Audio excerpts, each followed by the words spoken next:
Tonight, Premier Christy Clark announces an increase in salaries for her political staff by as much as 18%. That would allow some staffers to qualify for paychecks as high as $230,000. Are the increases justified or a misuse of your tax dollars? That issue straight ahead on Top Story.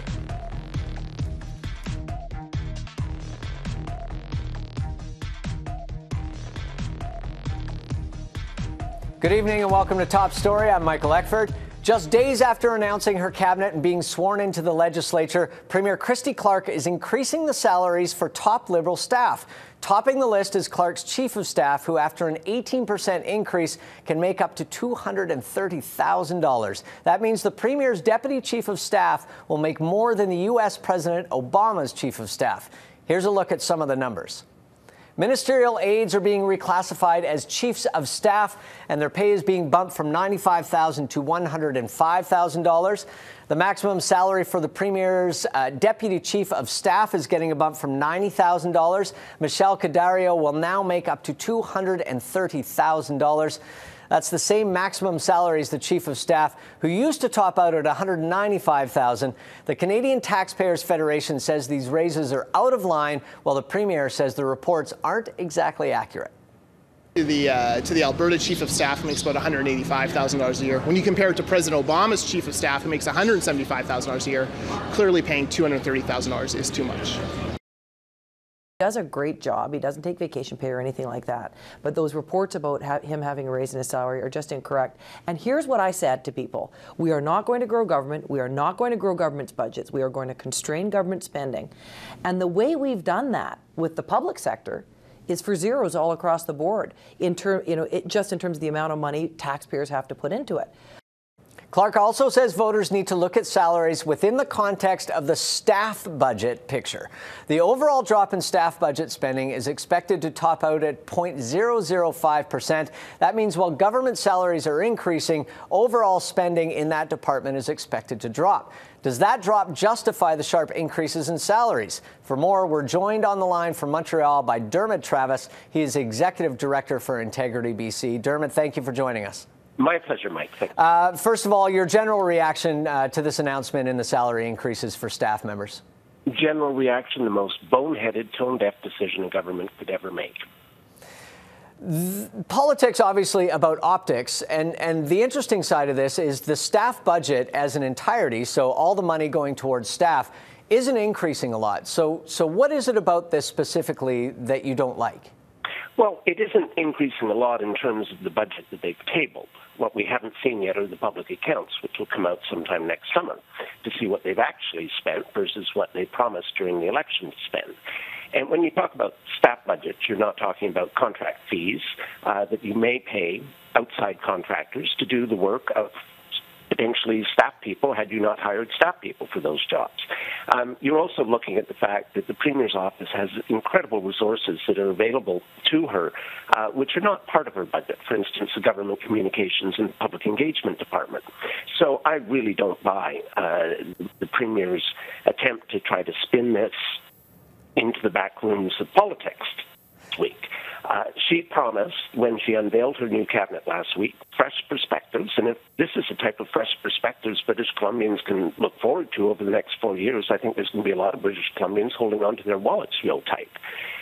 Dermot, within the context of salaries for equal positions in different provinces, the salary for the chief of staff in Alberta is higher. We're fairly close to Ontario, although the BC now can top out a little bit higher. So does that make it any more reasonable that this is on par with a couple of other provinces? That's not really on par when you look at the deputy chief of staff, who's going to be making $195,000 a year, which is $20,000 more than President Obama's chief of staff makes. It's $25,000 more than the deputy chief of staff to the Premier of Ontario makes. You don't go into these jobs to serve yourself. You go into these jobs to serve your community, to serve your province. And when Gordon Campbell's chief of staff, Martin Brown, made $185,000, there's no excuse for the types of increases that the last cabinet pushed through last week in the dead of night without a government news release to promote the fact that they had done it. while at the same time they're mugging seniors at extended care facilities in British Columbia by charging them $25 a month for the use of a wheelchair. Is there any oversight in this whole situation? I mean, did the old cabinet have to clear this with anybody other than themselves in the room? Absolutely no one else other than themselves in the room.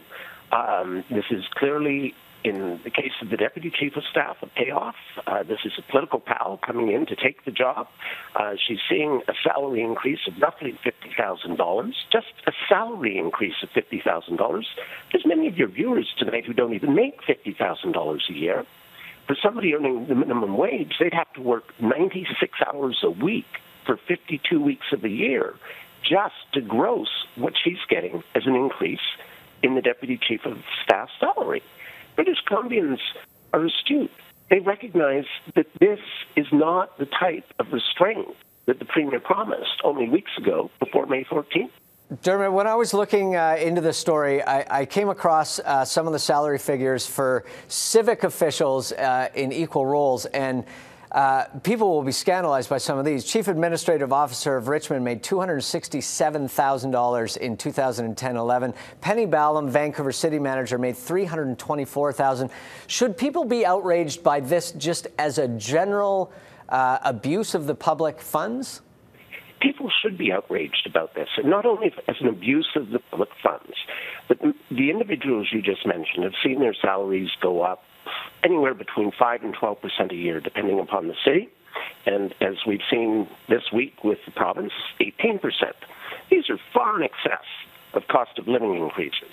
And I don't think it's appropriate for a politician in 2013 to tell public sector employees, you're going to be lucky if you get a cost of living allowance increase this year, while they're giving their top senior staffs excessive pay hikes on top of excessive salaries. And part of the problem in British Columbia with these salaries at the civic level is that one city does it, and suddenly you get into a competition with the city administrators and all of the surrounding communities pointing at that individual saying, look what they're getting as a salary, I want the same salary. And you end up in this spiral that has simply gotten out of control and has lost sight of the people who pay the bills. Dermot, what do you think the chances are that public pressure or any sort of pressure would cause the government to rethink this issue? Well, I'm amazed. If you go to our Facebook page for Integrity BC, the anger on this issue is incredible. We have had hundreds of comments left, people who have voted BC Liberal on May 14th who've left behind comments, Christy, please don't make me regret my vote. As I said at the outside, very tone-deaf decision. The Premier should sit back, listen to the British people who've spoken out on this issue and rescind these pay increases and do it the right way, which is to actually put the staff salaries for political staff outside of the political masters and have an independent committee establish what those salary ranges should be. Like a board of directors. Dermot Travis with Integrity BC joining us on the line from Montreal. Thank you, Dermot. Thank you, Mike. All right, appreciate it. Still ahead on Top Story, the U.S. says it needs our ports to get coal to foreign markets because their own towns and cities have rejected coal exports on environmental and health concerns. Is it safe business practice for BC? That story when we return.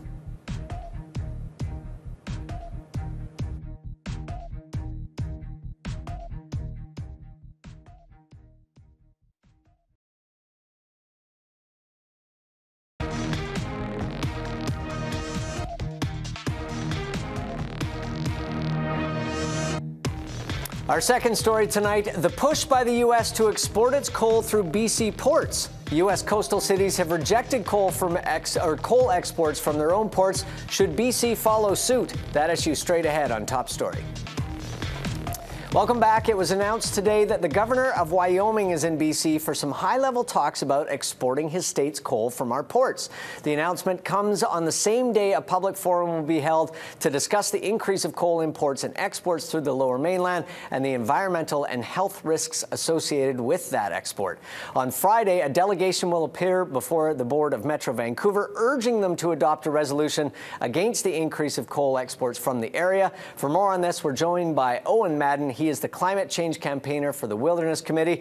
We should also note that we invited representatives from the Coal Alliance to join us. They were unable to appear on the program tonight. Good evening, Eoin. How are you?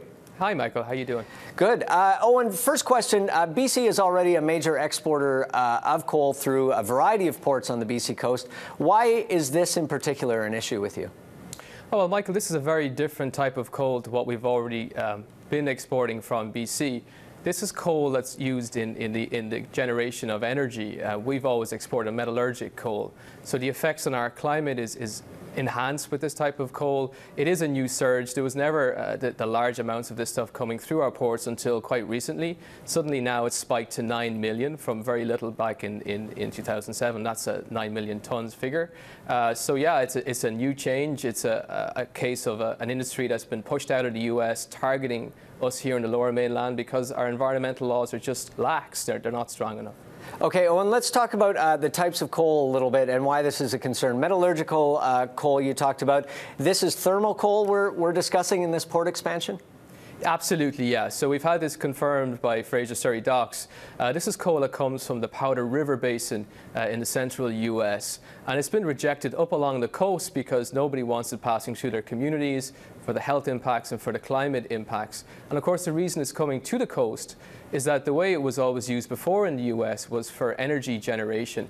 And that is shifting now away, again, because of the health impacts, the climate impacts, and the sheer cost of burning coal. So there's a push now to get it off the west coast of North America. And along the west coast of Washington State, it's been rejected.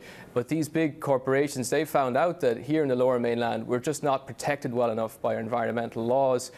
We don't have the public participation we need. And if we don't push back, this is going to be the biggest exporter of thermal coal in North America.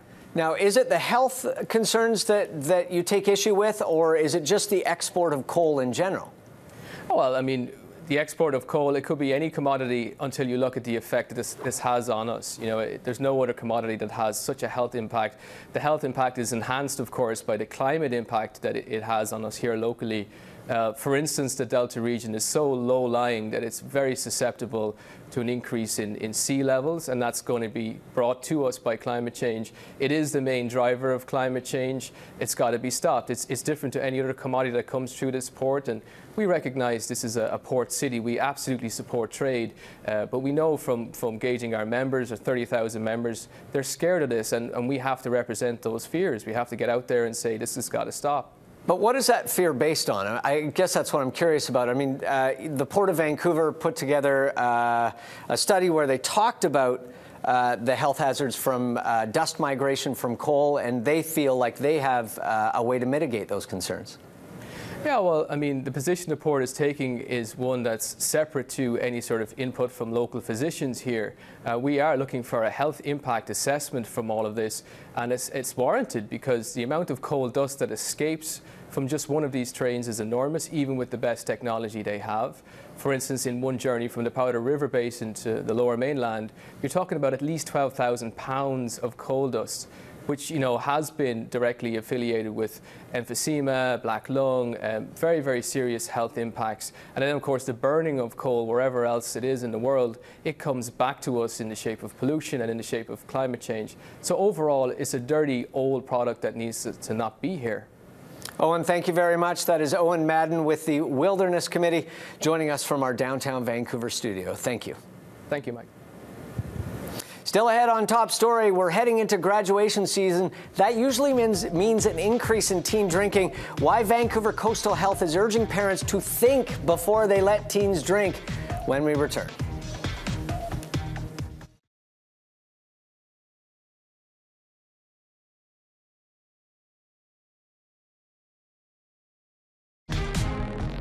You're watching Top Story on BC One.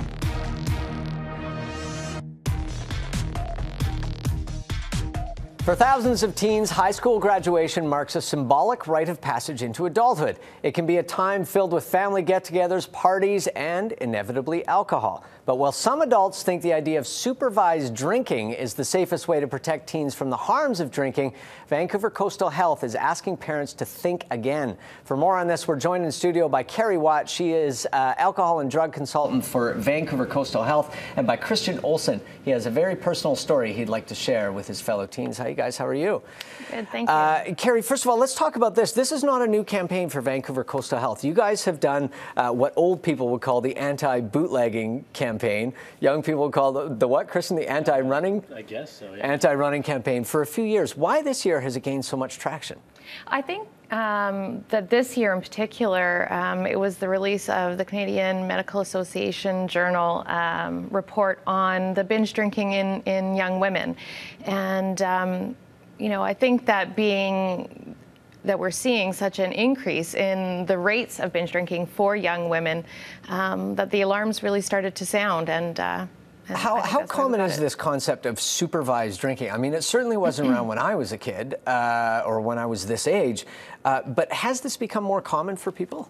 I think it has, and I think it's a response to the increasing teen culture that drinking is the new normal, and parents, I think, are afraid, and they don't know how to best support their kids around alcohol. And you know, the idea of having them safe and in the home, it's a bit of an illusion. Yeah. But I think that they want to do the best that they can. So what should parents be telling their kids? I mean, you mentioned that it's a struggle, and it most definitely is. I mean, you know, I'm a parent to a teenager, and so how do you approach this? I mean, obviously alcohol becomes part of a kid's life at some point, but how do you communicate that well enough that they're not abusing it the second they step out of the house? Well, I think it really begins in bringing back the conversations around the consequences of what can really happen. And I think, you know, part of what we're dealing with is creating that cultural shift. I mean, alcohol really is a drug, and it's one that has very serious consequences, and you know, those can be acute in terms of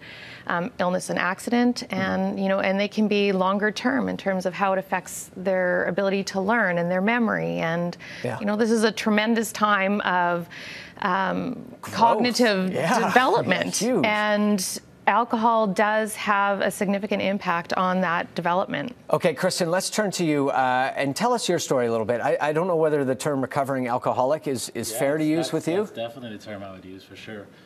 Sober alcoholic would be another one. Okay, how did you first get introduced to alcohol? I was actually at my local youth center dance, and I got kind of hooked in with this. Was it a dry dance by any chance? It was supposed to be a dry dance, right. Yeah, and I guess I got hooked in with a group of people that had managed to sneak some alcohol in there, and I started hanging out with them, and the drinking came along with that. Kristen, how old were you at this stage? I was 10 years old at that point. Okay, now take us through your story. Obviously, your use and abuse of alcohol increased as you went through your very young life. Yeah, I mean, it started in grade 6 and it progressed from there. I mean, there was like little parties every once in a while in grade 6 and 7, and then in, you know, grade 8, you know, you go to high school parties and they're a little more often. Grade 9 was kind of the same thing, and then grade 10, I just hit something stressful in my life, and it just started every day because I knew the effect from alcohol from when I was partying was a good thing for me, and I just thought I'd apply that to daily life, and I did that for the entire grade 10. Did you notice this was a problem, or did someone else notice that this was a problem, or did everyone notice this was a problem? I think a lot of people noticed it was a problem because, I mean, when you're drinking in class and the whole classroom smells like vodka, people tend to notice, and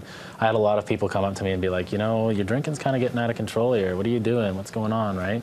And by the end, I mean, I managed to pick myself up and kind of shift my drinking. Well, that hopefully will disabuse young people's idea that vodka is odorless, which is not true. But what was that like for you? I mean, that moment when you realized that this was an issue and you were going to have to find a solution to it. You were going to have to enter treatment. You were going to have to do all those hard steps that you have to do when you recognize you have a problem with alcohol. Well, I mean, to be totally honest, when I kind of came out to my parents about it, in September, I was plowed at that point, so it wasn't really I was so drunk at that point I couldn't really feel what was going on. Right.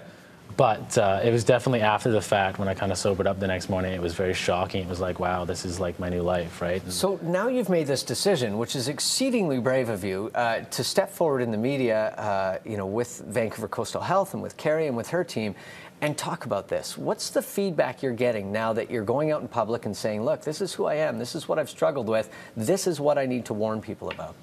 Yeah, I mean, it's pretty good feedback. Most people are supporting me. I mean, ultimately, I think that the reason I'm doing it is because I want to be the influence. I think that as if you were to get a presentation from an alcoholic that was an adult, it would not have the same effect as if I was to tell you the same story. Carrie, you were talking about repercussions earlier and having young people understand, because advertising in a lot of ways has removed that idea of repercussions from alcohol. You know, it's a gateway to fun, it's a gateway to all these things. How effective is it to have someone like Christian to go out with and say, look, this is the message, you guys, that you have to be careful? I think it's very impactful. Like Christian said, having an adult speak to you isn't exactly the same as having somebody who is your same age peer, and being able to hear that this could be me. You know, this is not just somebody else who's 30 or 35 years old or older who's telling me about how it took them 15 years to recognize they had a problem. This is a 17-year-old who... And for parents watching this right now, right, and they look at all their kids that are around the same age as Christian and they go, whoa, wait a second, what's going on in your life? It promotes a lot of conversations, I would imagine. Well, it does, and you don't need to have really difficult circumstances for your young person to fall into this. We have a culture of intoxication, and there is a level of permissibility around alcohol because people don't see it like a drug.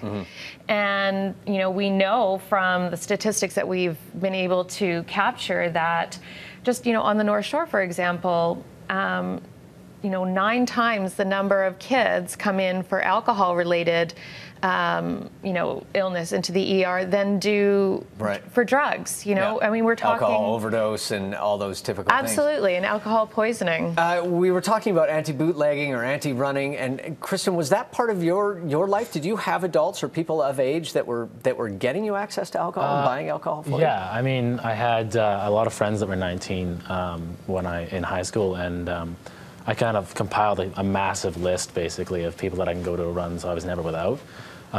So it was like every Friday I was like... So you wouldn't be phoning the same person all the time, so that person would be like, whoa, buddy. I had like the smart idea, kind of get away from the whole, oh, this guy's coming to me a lot, maybe I should stop kind of thing. I avoided that at all costs. The challenge for parents, and I'm guessing this from your story, is that young people are really good at hiding stuff. And you obviously became quite good at hiding what was a growing issue for you in your life.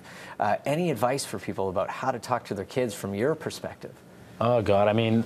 I would just kind of straight up like approach them on it and just ask them what's going on and see how it's going. Because, I mean, if I didn't get approached in September by my parents, I don't think I'd be out here, because they found me in the backyard drinking, and then they approached me, and they were very straightforward about it, rather than kind of trying to weave around it. If they were trying to weave, I'd just deny it, and it would just go on further. Well, Christian, you're already doing a great deed, man, and a great communication. Thank you, a great communicator. And Carrie, thank you very much. Thank you. Think about this, people. If someone asks you, and you're an adult, and you're of age, and a young person asks you whether they can get you, or whether you can get them some liquor, some alcohol, don't do it. Just don't. It's just easier that way. We are always interested in what you have to say. If you have any questions, comments, or story ideas for Top Story, here's how you can contact us online. You can send a tweet to @BC1, #TopStory, or you can email us. Our email address is topstory@globalnews.ca. Thank you both once again. That is Top Story for tonight. I'm Michael Eckford. Thank you for being with us. Good night.